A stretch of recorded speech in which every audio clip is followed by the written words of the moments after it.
ভাবে নিয়েছি। এই ধর্মঘটের প্রস্তুতি পর্বে গতকাল আসামের মুখ্যমন্ত্রী তরুণ গগৈ প্রয়াত হওয়াতে তাঁর প্রতি শ্রদ্ধা জ্ঞাপন করে আজকে 24 তারিখে আমরা সারা রাজ্যে আসামে আমরা সব ধরনের প্রচারাভিযান আমরা বন্ধ রেখেছি। আগামীকাল থেকে আবার চূড়ান্তভাবে শেষ প্রচার অভিযান চলবে।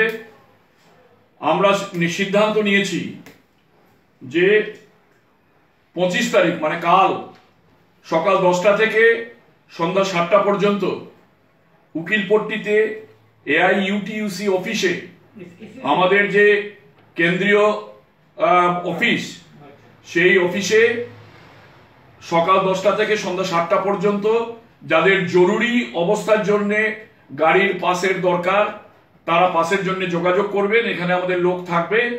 কাল সকাল থেকে বিকেল পর্যন্ত আপনারা এটা সংগ্রহ করে নিতে পারবেন।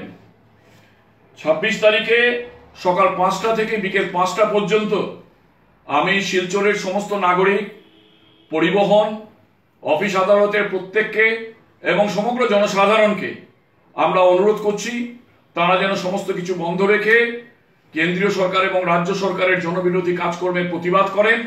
আমরা সমস্ত সংগঠনগুলিকে যতটুকু সম্ভব আমরা চেষ্টা করেছি যোগাযোগ করতে, তাদেরকে আমরা চিঠি দিয়েছি, তাদেরকে আমরা অনুরোধ করেছি যাতে এটা এই ধর্মঘটটাকে সর্বাত্মকভাবে সফল করে। আমরা অত্যন্ত ক্ষুব্ধ যে প্রশাসন যেভাবে গণতন্ত্রকে পদদলিত করে আমাদের সমস্ত কাজকর্মকে আজকে শেষ করে দিতে চাইছে। এই জায়গাটাকে আমরা তীব্র প্রতিবাদ জানাই। 21 তারিখে আমাদের মিছিল ছিল।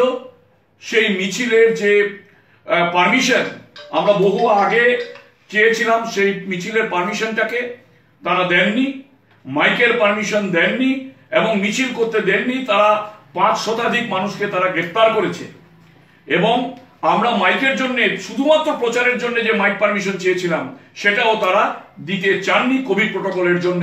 অথচ আমরা দেখতে পাচ্ছি যে এই কোভিড প্রোটোকল অন্য কারো প্রতি এটা অ্যাপ্লিকেবল হচ্ছে না।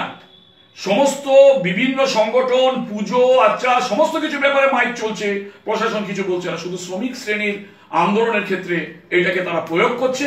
এই কোভিড সিচুয়েশনটাকে সরকার সর্বাবস্থায় তাদের জন্য তাদের সুযোগ হিসেবে কাজে লাগিয়েছে জনগণের বিরুদ্ধে প্রয়োগ করার জন্য।